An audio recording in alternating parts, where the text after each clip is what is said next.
Vous est-il déjà arrivé de vous agenouiller dans le silence de votre chambre, les perles familières d'un chapelet glissant entre vos doigts, en vous demandant si quelqu'un vous écoutait?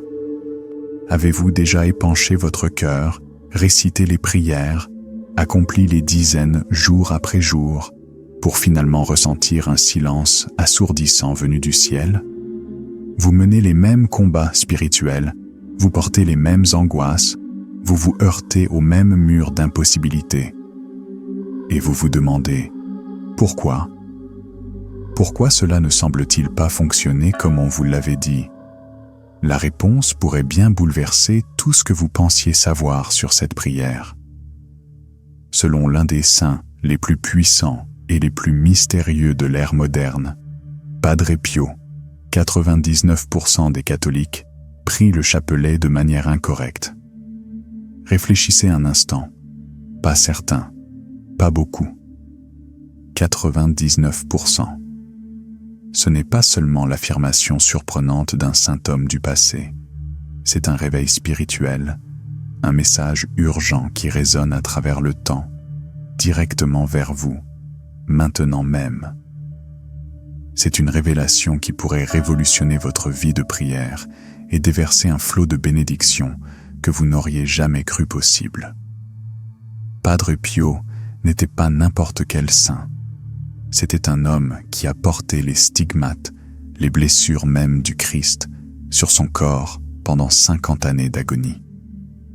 Un homme capable de lire les secrets cachés des âmes, capable d'être à deux endroits à la fois, et qui a combattu physiquement les forces des ténèbres dans sa cellule monastique, nuit après nuit.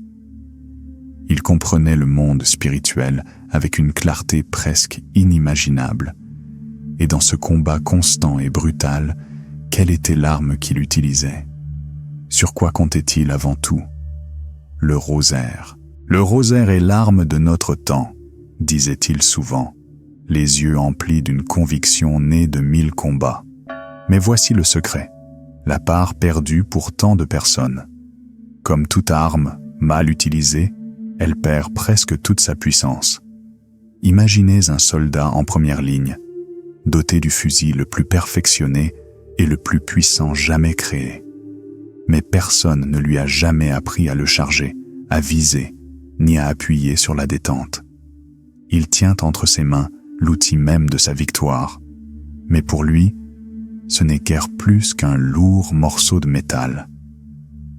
Padre Pio a révélé que c'est précisément ce qui se produit lorsque nous prions le rosaire sans en comprendre le véritable but, sa mécanique sacrée et son pouvoir bouleversant. Ce qui rend cela si crucial, si vital à comprendre aujourd'hui, c'est que la différence entre prier le rosaire correctement et incorrectement ne se résume pas à une simple technique spirituelle. C'est la différence entre vivre une transformation profonde et se contenter de suivre machinalement une habitude religieuse. C'est la différence entre forger un lien intime et indestructible avec le ciel et se contenter de réciter des paroles creuses. Aujourd'hui, nous allons révéler ce que Padre Pio a révélé. Nous explorerons des idées que la plupart des catholiques n'ont jamais entendues. Ce ne sont pas que des anecdotes spirituelles intéressantes. Ce sont les clés, celles qui peuvent vous ouvrir à des grâces extraordinaires, à une paix inimaginable et à une victoire décisive. Maintenant, respirez profondément. Apaisez votre âme. Laissez-moi vous emmener en voyage à la découverte de ce que Padre Pio savait. La vérité pourrait remettre en question tout ce que vous avez appris, tout ce que vous avez fait pendant des années. Mais elle pourrait aussi être le début de l'éveil spirituel le plus profond de votre vie. Pour comprendre cette arme, il faut d'abord comprendre ses origines. Le parcours du rosaire à travers notre histoire est celui d'une intervention divine. Lorsque saint Dominique le reçut des mains de la Sainte Vierge elle-même au XIIIe siècle, il ne fut pas donné comme une simple dévotion. Il fut délivré comme une arme divine, un bélier spirituel contre les hérésies qui qui empoisonnait l'Église et menaçait de la déchirer. Pendant des siècles, cette prière a constitué une forteresse, un rempart protégeant les fidèles en période de crise personnelle accablante et de bouleversements mondiaux terrifiants. Mais quel est le secret de sa puissance? D'où vient cette incroyable puissance spirituelle? La réponse est un mystère si beau qu'il ne peut venir que du ciel. Elle ne réside pas seulement dans les paroles sacrées elles-mêmes, le Notre Père, l'Ave Maria, le Gloire au Père, mais dans leur lien mystérieux et mystique avec la vie du Christ, vu à travers le regard de celle qui le connaissait le mieux, sa mère. Chaque grain n'est pas seulement un repère pour une prière, c'est un tremplin, une porte qui vous mène hors du moment présent et vers les moments sacrés de l'histoire du salut. Chaque prière, priée correctement, devient un canal, un conduit par lequel la grâce du ciel s'écoule, non pas en un filet, mais à flot. Notre-Dame elle-même a associé à cette dévotion des promesses si extraordinaires qu'elles devraient nous faire trembler d'espoir. Lors de ses apparitions à travers le monde, des chants de Fatima à la grotte de Lourdes, d'Akita à Kibéo, le message de Marie a été d'une étonnante cohérence. Priez le rosaire. À Fatima, elle s'est littéralement identifiée comme la Dame du rosaire. Elle a promis que ceux qui le prient fidèlement recevraient des grâces spéciales, que la paix s'installerait dans leur famille et qu'un bouclier protecteur serait levé contre les forces du mal. Mais c'est là, précisément, que se trouve la compréhension essentielle que Padre Pio, dans sa profonde vision spirituelle, a si profondément comprise. Ces promesses ne sont pas une formule magique. Elles ne se réalisent pas automatiquement en faisant glisser les grains entre nos doigts et en laissant les mots s'échapper de nos lèvres. L'accomplissement de la promesse, la libération de la grâce, dépend entièrement de notre manière de prier. Padre Pio, un homme qui, lorsque ses devoirs le lui permettaient, récitait au moins 30 chapelets par jour, le savait mieux que quiconque. Il l'appelait l'arme contre les maux du monde actuel. Mais il ne parlait pas d'une simple guirlande de roses. Il la voyait telle qu'elle est, véritablement, dans le domaine spirituel, une chaîne puissante et incassable qui enchaîne Satan lui-même. Mais il ajoutait toujours, avec un regard profondément préoccupé, que cette arme doit être maniée correctement. Pour être efficace, elle ne peut être mal utilisée. La première erreur, et la plus dévastatrice, que commettent la plupart des catholiques, et je l'avoue, je l'ai commise un nombre incalculable de fois, est de prier machinalement. Prier sans engager son cœur. Padre Pio expliquait avec la patience d'un père aimant que prier le rosaire n'est pas une question de chiffres. L'important n'est pas de savoir combien on prie, mais comment on en prie, même un seul. Il se penchait vers ses enfants spirituels, son regard transperçant leurs âmes, et leur demandait « Voulez-vous que vos prières atteignent le ciel ? Alors priez avec votre cœur, pas seulement avec vos lèvres. » Il utilisait une analogie d'une beauté déchirante. Il comparait une prière mécanique et distraite à l'offrande de fleurs fanées, brunes et mourantes à Notre-Dame, au lieu de roses fraîches, parfumées et éclatantes. « Offririez-vous un bouquet fané à votre propre mère ?» demandait-il, la voix emplie de tristesse. « Alors pourquoi offririez-vous des fleurs spirituelles fanées à la Mère de Dieu ? Cette approche mécanique, c'est si facile, n'est-ce pas ? Nous commençons avec les meilleures intentions. Nous faisons le signe de croix, mais avant même d'avoir terminé le premier. Je vous salue Marie, notre esprit est pris au piège. Nous pensons à la liste des courses, à ce que nous allons préparer pour le dîner, à cette conversation difficile au travail demain, aux factures qui s'accumulent. Sans même nous en rendre compte, Nous récitons le dernier gloire au Père et nous avons le sentiment accablant de ne pas avoir vraiment prié. Nos lèvres ont bougé, mais notre cœur est resté à des milliers de kilomètres. Padre Pio a révélé que cette déconnexion, ce décalage entre nos paroles et notre cœur, crée une sorte de sclérose spirituelle. Cela empêche nos prières d'atteindre leur pleine puissance. C'est comme un appel urgent pendant une terrible tempête. Le message se fragmente, se déforme, se perd dans le bruit. Mais que se passe-t-il lorsque nous commençons à corriger cette première erreur fondamentale?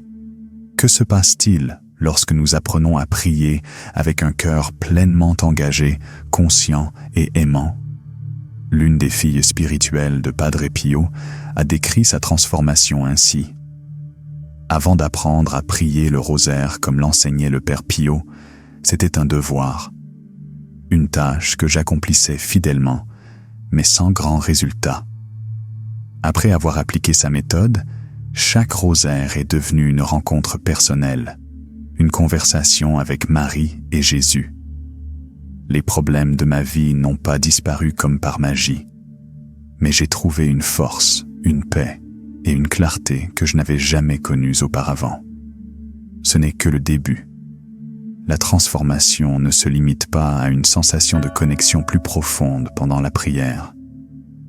Elle commence à s'infiltrer dans tous les recoins de notre vie spirituelle et même matérielle. En approfondissant nos erreurs spécifiques qui nous freinent, accrochons-nous à cette vérité fondamentale. La puissance du rosaire ne réside pas dans la quantité de prières, mais dans la qualité d'un cœur qui prie. C'est le fondement sur lequel tout le reste doit être construit.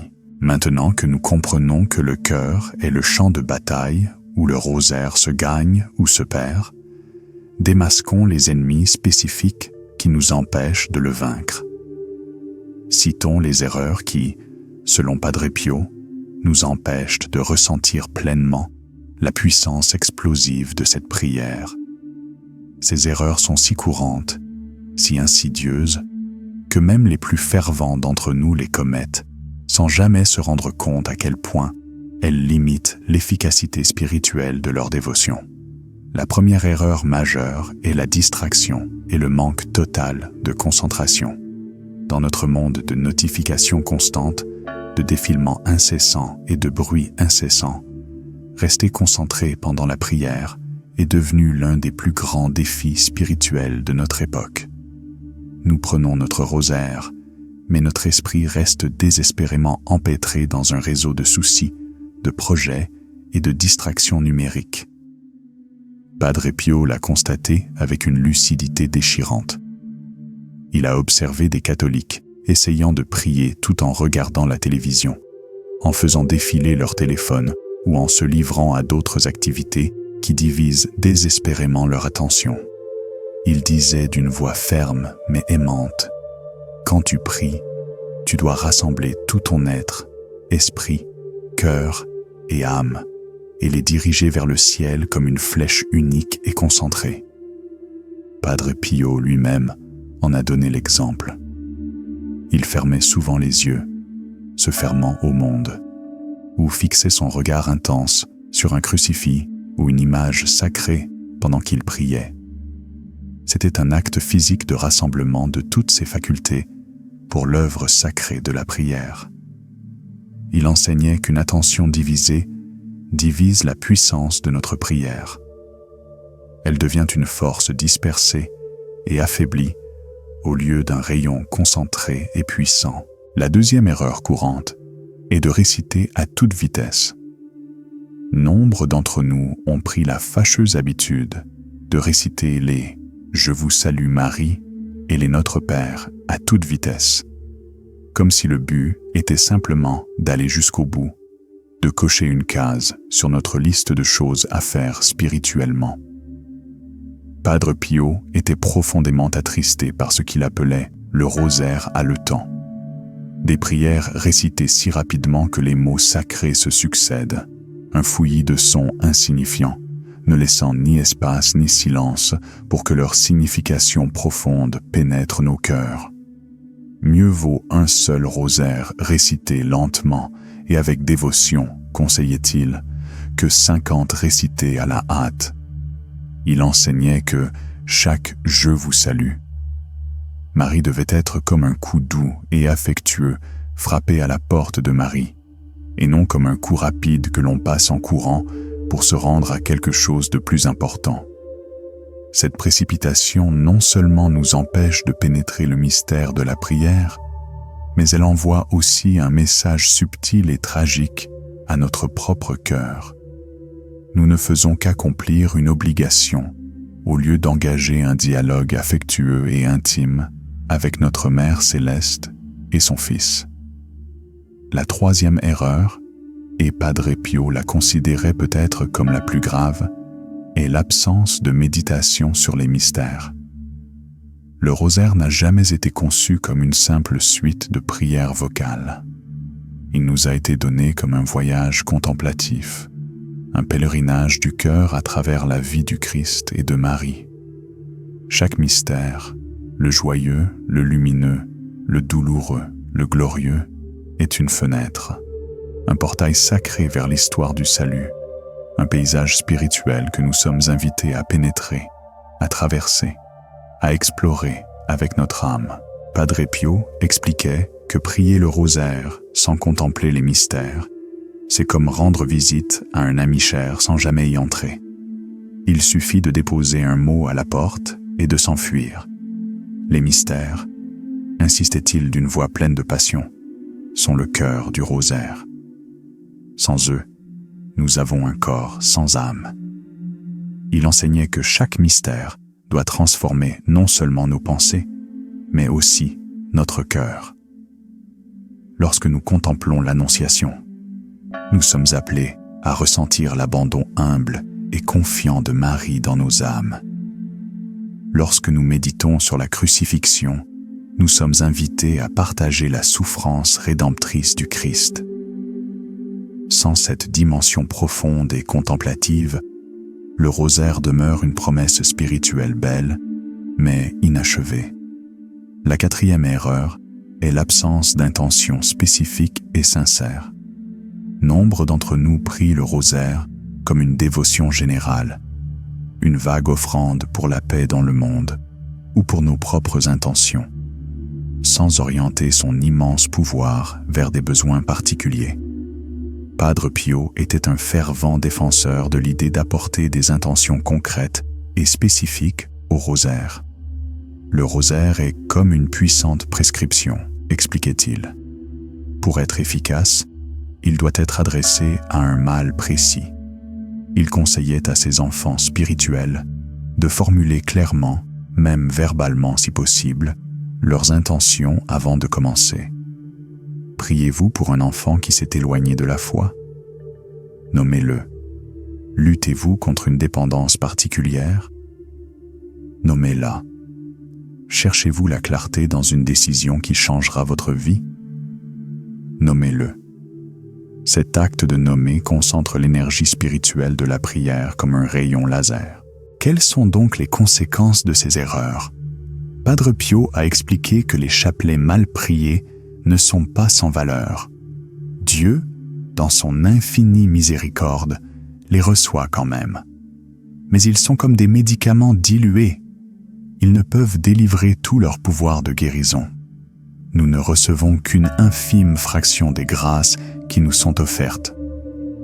Notre croissance spirituelle est minimale et nous manquons d'innombrables occasions d'intercession puissante et transformatrice.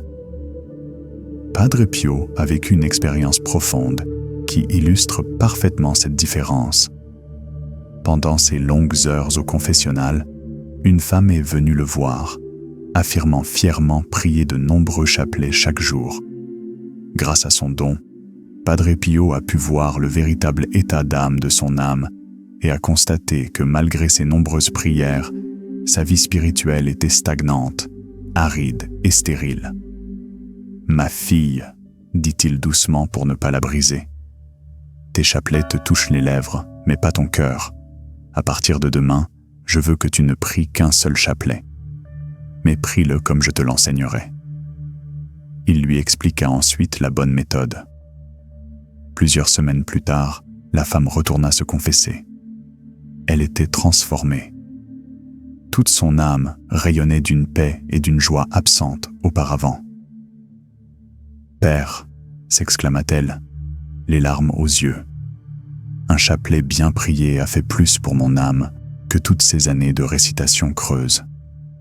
Dévoilons enfin la bonne méthode. L'approche qui transforme cette dévotion d'une pratique religieuse routinière en une rencontre puissante, personnelle et miraculeuse avec le Dieu vivant. Quelle était donc exactement la méthode enseignée par Padre Pio? Ce n'était pas une formule secrète et compliquée. Elle était profonde dans sa simplicité, mais profondément transformatrice dans son application. Il repose sur 5 principes essentiels, et leur application transformera votre expérience de cette prière sacrée. Le premier principe est « prier avec le cœur », pas seulement avec les lèvres. Cela va bien au-delà d'une simple récitation mécanique. Padre Pio enseignait que chaque prière du rosaire doit être imprégnée d'amour, d'une dévotion consciente, délibérée et sincère. Il disait souvent « Aimez Marie ». Ne vous contentez pas de dire que vous l'aimez. Ressentez-le dans votre cœur lorsque vous lui parlez. Comment faire concrètement? Il suggérait de commencer chaque rosaire par un acte d'amour simple et sincère, murmuré du fond de l'âme. « Marie, ma mère, je t'aime.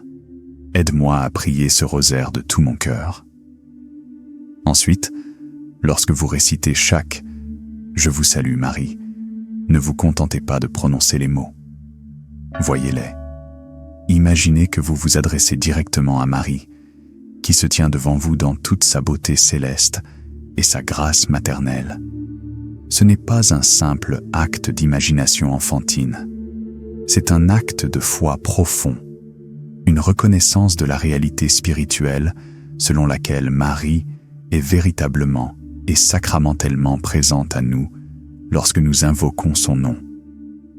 Il suggérait également de s'arrêter de temps en temps pendant le rosaire pour lui parler du fond du cœur. « Maman, je suis si inquiet de cette situation. » ou « Merci Marie, d'être avec moi aujourd'hui. » Ces expressions spontanées transforment la récitation du rosaire en une véritable conversation. Le deuxième principe est une méditation profonde et vivante sur chaque mystère. L'approche de Padre Pio était ici remarquablement personnelle. Il ne se contentait pas de penser aux événements de l'histoire du salut, il les pénétrait spirituellement.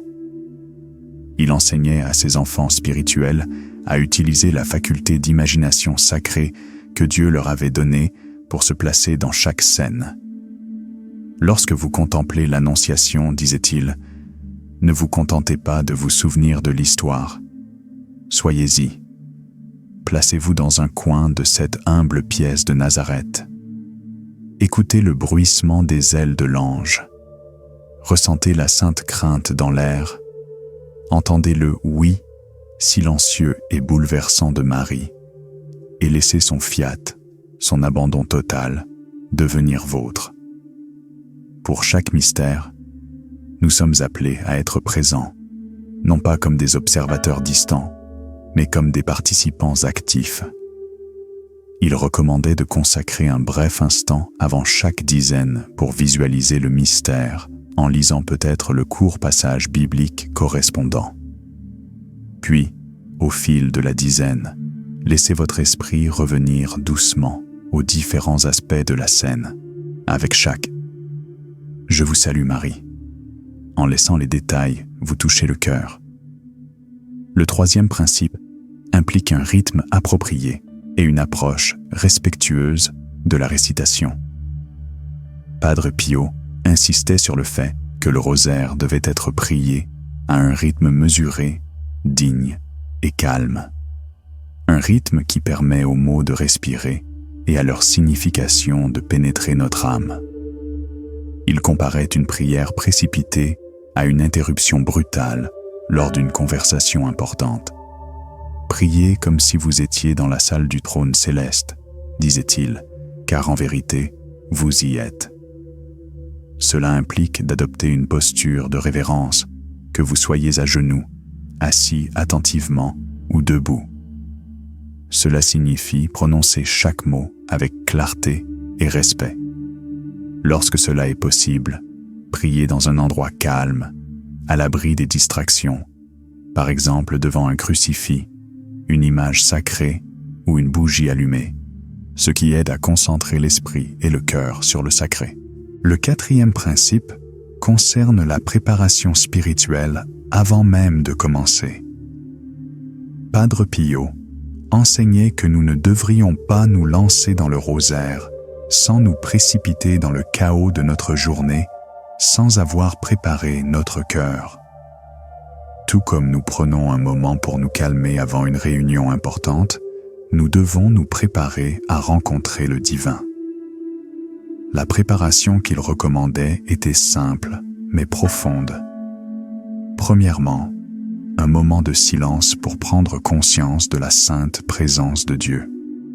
Deuxièmement, un bref et sincère acte de contrition pour purifier le cœur.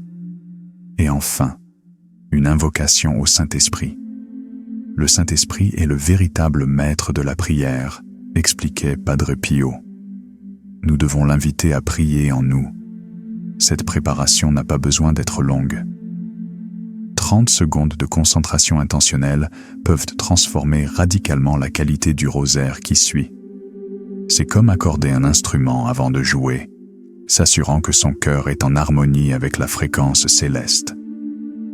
Le 5e et dernier principe est l'intentionnalité et l'offrande confiante.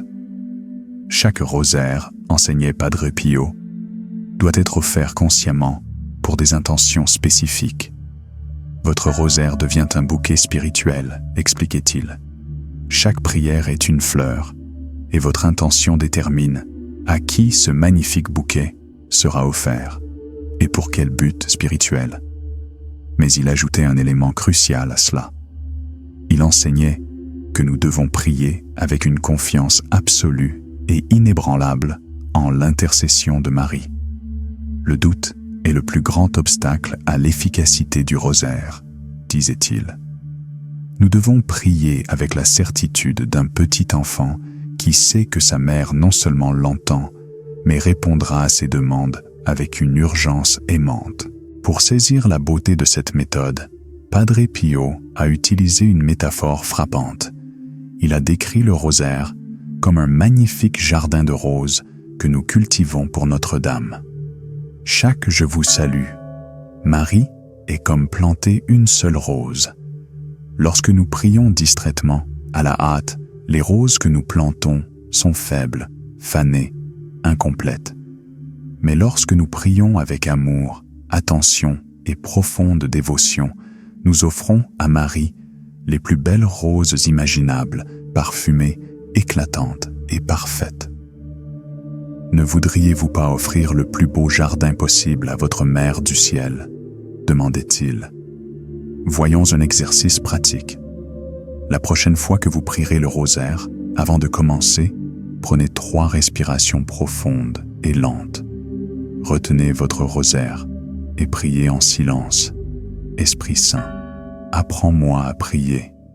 Marie, ma mère, je vous offre ces prières en exprimant votre intention spécifique.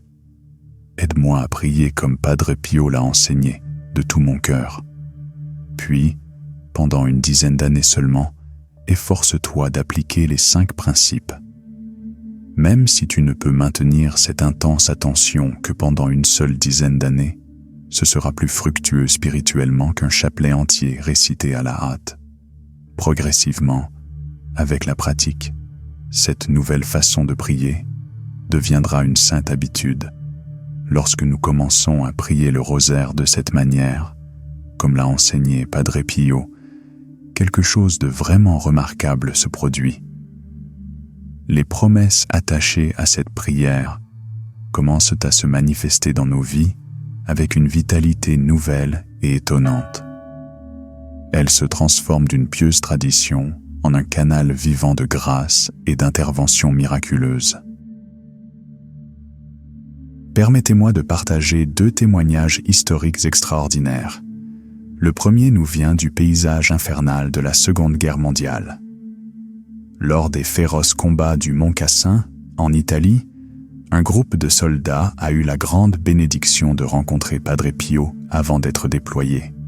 Il leur a donné des instructions précises sur la manière de prier le rosaire quotidiennement, insistant sur chaque principe que nous avons évoqué.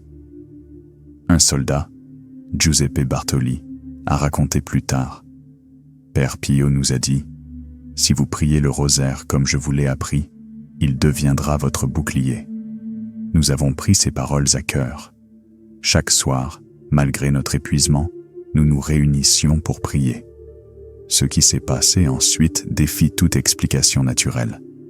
Lors de l'un des bombardements les plus intenses de la campagne, leur position a été directement touchée. Le bunker où ils priaient quelques instants auparavant a été complètement anéanti.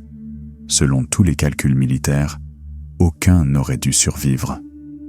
Pourtant, chaque membre de ce groupe de prière a émergé des décombres, secoué mais totalement indemne. Plus remarquable encore fut ce qu'ils découvrirent au milieu des ruines. Le simple chapelet béni par Padre Pio reposait sur les ruines, parfaitement intact. Ce miracle fut si profond que leur commandant, jusque-là sceptique, entra plus tard dans un monastère. Le chapelet n'était pas seulement une prière, c'était un bouclier surnaturel, activé par la qualité de leur prière. Le deuxième témoignage est le célèbre miracle d'Hiroshima. Le 6 août 1945, lorsque la bombe atomique ravagea la ville, une petite communauté de 8 prêtres jésuites vivait dans un presbytère à moins d'1,5 km de l'épicentre de l'explosion. Ils auraient dû être instantanément vaporisés. Ils auraient dû succomber à une intoxication radioactive. Pourtant, les 8 hommes survécurent, sans séquelles à long terme. Leur maison, bien qu'endommagée, resta debout, tandis que les bâtiments environnants étaient rasés. Leur secret: le père Hubert Schiffer, l'un des survivants, a témoigné de la dévotion de leur communauté au message de Fatima et de la prière quotidienne du rosaire, avec une profonde dévotion et une méditation sur les mystères. Les scientifiques les ont étudiés pendant des décennies, les qualifiant d'impossibles sur le plan médical. Les prêtres n'ont jamais hésité dans leur foi. Le rosaire, prié correctement, avait créé un bouclier surnaturel autour d'eux face à l'annihilation nucléaire. Ces récits de protection physique ne sont qu'une dimension. Padre Pio lui-même comptait sur le rosaire pour se protéger dans son brutal combat spirituel.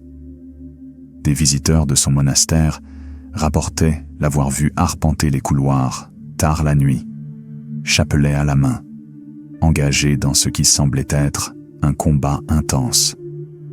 Interrogé, il répondait simplement: « Les démons ont tenté d'envahir le monastère cette nuit. Le rosaire les a repoussés. » Il expliquait que le pouvoir du rosaire contre le mal vient de sa capacité à rendre présents les mystères de la vie du Christ. Le diable ne supporte pas qu'on lui rappelle sa défaite finale. Chaque mystère, lorsqu'il est véritablement médité, renouvelle cette victoire dans le domaine spirituel, créant une forteresse protectrice autour de celui qui prie. Alors pourquoi cette méthode amplifie-t-elle si considérablement la puissance du rosaire? Padre Pio enseignait que la prière crée un canal entre le ciel et la terre. La force de ce canal dépend de la disposition de notre cœur. Lorsque nous prions machinalement ou distraitement, ce canal est comme un tuyau d'arrosage rempli de nœuds et d'obstructions. La grâce s'infiltre. Mais lorsque nous prions comme il l'a enseigné, de tout notre cœur, de tout notre esprit et de toute notre âme, ce canal se dilate à pleine capacité. La grâce coule à flot, non pas parce que Dieu est devenu plus généreux, mais parce que nous avons enfin éliminé les obstacles qui nous empêchaient de recevoir ce qu'il a toujours désiré nous donner. Cela nous amène à une question profonde que je vous invite à méditer profondément. Que se passerait-il dans votre vie si vous vous engagiez à prier un seul rosaire par jour, mais selon la méthode enseignée par Padre Pio? Imaginez la transformation. Des combats spirituels qui semblaient insurmontables pourraient commencer à prendre forme. Des problèmes insolubles pourraient trouver des solutions inattendues. La paix qui vous a échappé pourrait enfin prendre racine dans votre cœur. Nous avons parcouru ensemble ces enseignements profonds. Nous avons constaté le contraste. Le rosaire mal prié et mécanique, distrait, précipité comme la pluie tombant sur un sol dur et sec, sa grâce s'écoulant sans pénétrer nos vies. Le rosaire correctement prié est un puissant canal de grâce, de protection et de transformation, comme une douce pluie sur un sol bien labouré. Ces grâces pénètrent profondément, produisant des fruits spirituels abondants. Aujourd'hui, vous vous trouvez à un carrefour spirituel. L'un des chemins est la manière familière de prier, confortable, mais limitée. L'autre est le chemin que Padre Pio révèle plus exigeant pour votre cœur, mais infiniment plus enrichissant. À vous de choisir. Je vous invite à relever le défi de 21 jours de Padre Pio.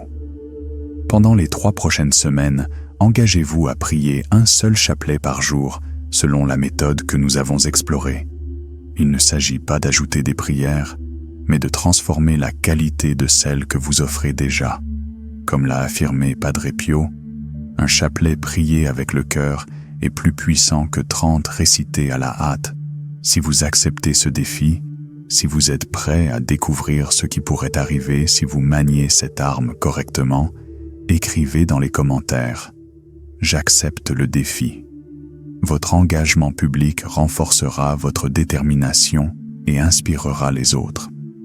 Il s'agit d'ouvrir votre vie au torrent de grâce que le ciel désire déverser. Permettez-moi de vous laisser avec les propres mots de Padre Pio. Le rosaire correctement prié ne change pas seulement les circonstances. Il transforme les âmes. Et les âmes transformées par la grâce peuvent affronter toutes les circonstances avec foi, espérance et amour. Que votre cheminement avec le rosaire, guidé par sa sagesse, vous conduise à expérimenter toute sa puissance cachée. C'est maintenant qu'il faut commencer. Merci d'être resté avec nous jusqu'à la fin. Mais notre temps ensemble ne doit pas s'arrêter là. C'est plus qu'une simple vidéo, c'est une communauté. Et votre voix en est un élément essentiel. J'aimerais beaucoup lire vos commentaires ci-dessous. Si ce message vous a touché, écrire « Amen » est une belle façon de l'affirmer et de vous connecter à notre famille grandissante. Et si vous êtes nouveau ici et que vous souhaitez recevoir des vidéos informatives et inspirantes, pensez à vous abonner et à cliquer sur la cloche de notification pour ne rien manquer. Nous vous sommes très reconnaissants de votre temps et avons hâte de vous retrouver dans la prochaine vidéo.